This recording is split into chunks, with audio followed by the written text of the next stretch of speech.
अस्सलाम वालेकुम दोस्तों, मैं हूं ताहा नसीम और आप मेरे साथ देख रहे हैं TN अरब हिंदी न्यूज़। सऊदी अरब और भारत से जुड़ी हुई कुछ अहम खबरें मैं आप लोगों के लिए आज लेकर आया हूं। फाइनल एग्जिट को लेकर आज हमारे पास में बहुत अहम खबर आ रही है। इसके अलावा भारत से भी कुछ खबरें आई हैं, तो सभी खबरों के बारे में विस्तार से बात करेंगे। आप लोगों से गुजारिश है, इस वीडियो को शुरू से लेकर आखिर तक ज़रूर देखें ताकि जो सही जानकारी है वो आपको मिल पाए। और आप अगर हमारे चैनल पर नए हैं तो चैनल को सब्सक्राइब करना ना भूलें। तो चलिए खबरों की शुरुआत करते हैं। पहली खबर हमारे पास आ रही है सऊदी मिनिस्ट्री ऑफ इंटीरियर की तरफ से, जिसमें कल सऊदी अरब की रॉयल कोर्ट ने मौत का फैसला एक टेररिस्ट के लिए सुनाया है। ये टेररिस्ट दूसरे मुल्क के साथ जुड़ा हुआ था और सऊदी अरब के अंदर ये एक पूरा कैंपेन चला रहा था।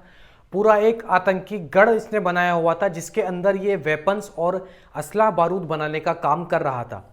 दूसरे मुल्कों से लोगों को बुलाना, यहाँ पे आकर उनसे ये असला बारूद और हथियार तैयार करवाना, ये सारा इंतज़ाम ये शख्स करता था। इसके पास से जो भी सामान बरामद हुआ वो पुलिस ने जब्त कर लिया है और सऊदी अरब की हाई कोर्ट ने लोगों को एक अहम वार्निंग देते हुए ये बताया है कि जो भी किसी भी तरीके के टेररिस्ट से रिलेटेड कोई भी मामला होता है, जुर्म होता है, इसमें अगर कोई भी मुलविस पाया गया तो उसके लिए सिर्फ और सिर्फ मौत की सज़ा है। तो किसी भी तरीके से इन चक्करों में ना पड़ें और इन सब चीज़ों से दूर ही रहें।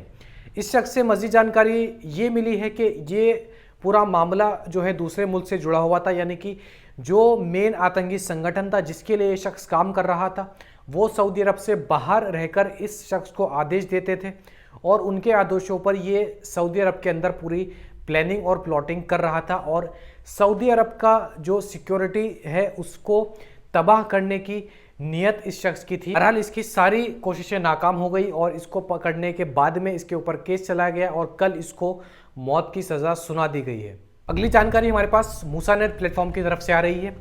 ये human resource and social development का ही एक प्लेटफॉर्म है जिसपे वीज़ा रिक्रूटमेंट किया जाता है, यानी कि लेबरों को दूसरे देशों से बुलाया जाता है और उनकी जो भी जानकारी होती है वो सारी जानकारी मूसानेट प्लेटफॉर्म पर डाली जाती है। इसके चलते मूसानेट प्लेटफॉर्म ने ये कंफर्म किया है कि जो भी सऊदी अरब के अंदर लेबर के काम में आना चाहता है उसकी जो मिनिमम एज है, यानी कि कम से कम जो उम्र है वो 24 साल की है। इससे कम की अगर आपकी एज है तो आपकी जो वीज़ा है वो पास नहीं होगी। कुछ लोगों का काम ये होता है सऊदी अरब के अंदर या फिर हिंदुस्तान पाकिस्तान में भी बहुत सारे एजेंट होते हैं जो इस के बारे में आपको जानकारी नहीं देते। यदि आपकी उम्र 21 साल, 22 साल या 23 साल है तो भी वो आपको लेबर कॉन्ट्रैक्ट के ज़रिए आपको बोलते हैं कि आप सऊदी अरब के अंदर जाकर लेबर के काम में लग सकते हैं, तो वो सब फ्रॉड होता है।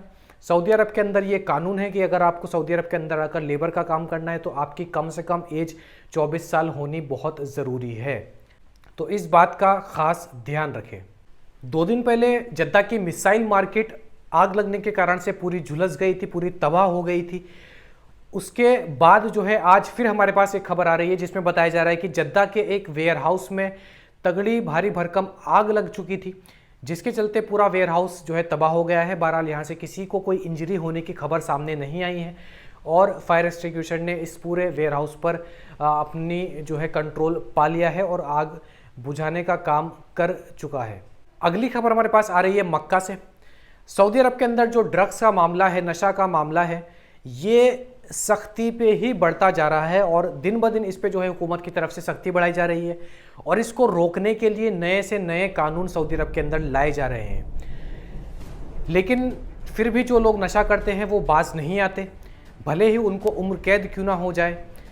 ऐसा ही कल मामला हमारे सामने जद्दा से सामने आया है। मक्का के पुलिस ऑफिसर्स जद्दा में जब गश्त पे थे, यानी कि जब वो पेट्रोलिंग कर रहे थे, तो एक आम आदमी जो कि पाकिस्तान का बताया जा रहा है नॉर्मली सड़क पर वॉक कर रहा था, उस पर जो है पुलिस को शक हुआ, इसलिए पुलिस ने जो है उस शख्स को नॉर्मल रास्ते पर चलते हुए उसको रोका और उसकी छानबीन की गई। ये वीडियो आप देख रहे हैं। इस वीडियो में दिखाया जा रहा है कि उस शख्स को रोकने के बाद पुलिस ने जब उसकी छानबीन की तो लगभग 350 ग्राम का नशीला पदार्थ उसके जेब में से पाया गया और उसने कहाँ छुपाया हुआ था ये आप देख सकते हैं इस वीडियो में। तो ये हालत है गैर मुल्कियों की सऊदी अरब के अंदर। हुकूमत का खौफ बिल्कुल ख़त्म हो चुका है और 2 नंबर के काम जो भी हों, इलीगल जो हों, उनको करने से पीछे नहीं हट रहे हैं। हालांकि इसके ऊपर सख्त से सख्त कानून सऊदी अरब के अंदर बनाए जा रहे हैं और उनको मुकम्मल तौर पर ग्राउंड पे भी जो है फॉलो किया जा रहा है। इसके बाद भी लोग बावजूद नहीं आ रहे, तो इसमें उनका ही नुकसान है, वो लोग गलती पे हैं और इसकी भारी कीमत उनको चुकानी पड़ेगी। बहरहाल इस पाकिस्तानी शख्स को गिरफ्तार कर लिया गया, अब ये पुलिस की कस्टडी में है, इस पे केस चलाया जा रहा है। अगली खबर हमारे पास आ रही है जवाजात की तरफ से। जवाजात के ट्विटर अकाउंट पे एक शख्स ने सवाल पूछा है कि मैं सऊदी अरब के अंदर सही खास की वीज़ा पे हूँ, लेकिन मेरा इकामा एक्सपायर हो चुका है और मेरी छुट्टी में कुछ दिन अभी बाकी हैं, तो क्या मैं अपने मुल्क जा सकता हूँ या नहीं जा सकता। इसके जवाब में जवाजात ने लिखा है जो शख्स परमानेंट बेसिस पर अपने मुल्क जाते हैं, यानी कि जिनकी खुरूज निहाई लग जाती है, फाइनल एग्जिट लगा दिया जाता है, उनके लिए 60 दिन के अंदर ज़रूरी है कि वो सऊदी अरब को छोड़ दें। उनको 60 दिन का टाइम दिया जाता है फाइनल एग्जिट लगने के बाद में। अगर वो 60 दिन के अंदर सऊदी नहीं छोड़ते हैं तो उन पर 1000 रियाल का जुर्माना लगाया जाता है, जिसके बाद में जो है उनको वो 1000 रियाल का जुर्माना भरना पड़ेगा। उसके बाद ही उनका इकामा रेन्यू हो सकता है और उसके बाद वो सऊदी अरब से अपने मुल्क जा सकते हैं। अगली खबर हमारे पास आ रही है इंडिया से। 2000 के नोट गवर्नमेंट ने वापस लेने का फैसला ले लिया है, जिसके चलते लोगों के मन में कई सवाल आए। उनमें से एक सवाल ये भी था कि अब हमारे पास जो 2000 के नोट हैं वो या तो हम बैंक से एक्सचेंज करवा सकते हैं। इसका दूसरा तरीका ये भी हो सकता है कि अगर हम किसी जगह पे उसको खर्च करते हैं शॉपिंग में या फिर कोई सामान खरीदने में, तो क्या दुकानदार उस नोट को लेगा या नहीं लेगा।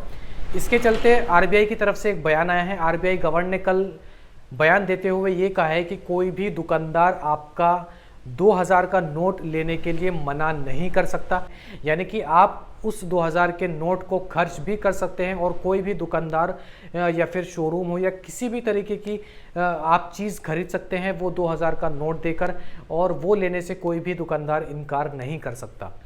तो ये थी आज की हमारी कुछ ज़रूरी खबरें सऊदी अरब और भारत से जुड़ी हुई। ऐसी खबरें मैं आप लोगों तक डेली पहुंचाता हूं। सऊदी अरब के अंदर कोई भी नियम कानून चेंज होता है उसकी अपडेट मैं आप लोगों तक देता हूं। इसके अलावा आपके मन में कोई भी सवाल है, आप सऊदी अरब में फंसे हुए हैं या किसी भी तरीके की कोई जानकारी आपको लेनी हो, तो आप हमें कमेंट करके ज़रूर बता सकते हैं। हम आपकी क्वेरी का, आपके सवाल का जवाब ज़रूर देंगे। तो आप हमारे चैनल पर नए हैं तो चैनल को सब्सक्राइब करना ना भूलें और वीडियो पसंद आई हो तो वीडियो को लाइक भी कर दें। मैं ताहा नसीम अब आपसे इजाज़त चाहता हूँ।